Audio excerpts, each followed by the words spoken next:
그 우선 변제권이라고 하는 것은 어떤 권리냐, 라고 하는 부분에 대해서 후순위 권리자나 그 밖의 채권자보다 우선해서 보증금을 변제받을 권리가 있다. 이렇게만 규정을 하고 있어서 그 밖에 이제 더 구체화된 규정은 없거든요. 그런데 실무상으로는 이제 우선 변제권이 있는 임차인을 담보물권자 비슷하게 봅니다.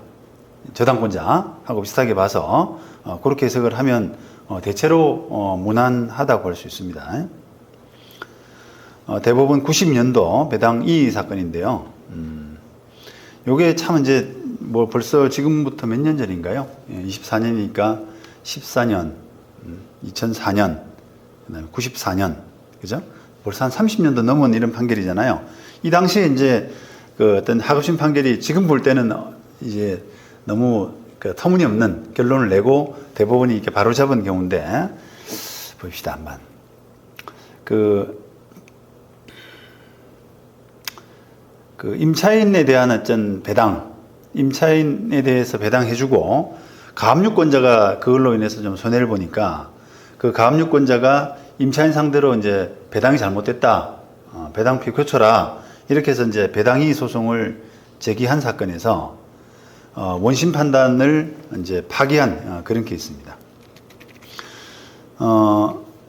그 원심은 어떻게 판단했냐면 이제 가압류가 된 상태에서요. 가압류가 된 상태에서 그 우선 변제권이 이렇게 됐단 말이에요. 그러니까 가압류가 만약에 1월 1일이고 그 다음에 확정일자를 받은 대항력권을 갖추고 확정일자를 받은 게 뭐 1월 3일이다라고 하게 되면은 순서상으로는 가압류 그 다음에 가압류가 이제 권리를 가지고 순서를 가지고 순위 자체는 가압류 그 다음에 임차인 우선 변제권이 있는 임차인 이렇게 되잖아요. 그러면 이제 우리가 가압류 뒤에 저당권자 이렇게 생각하시면 되는데 가압류 뒤에 저당권이 생겼다 그러면 배당에서는 동순위로 해서 안분비를 하지 않습니까? 마찬가지로 가압류 뒤에 우선 변제권이 있는 임차인의 그 우선 변제권이라고 한다면 임차인의 보증금 반환 채권이라고 한다면 동순위로 배당을 해야 되는, 다시 말하면 이제 금액에 안분해서 배당을 해야 되는 것이 맞는 방법이지 않습니까?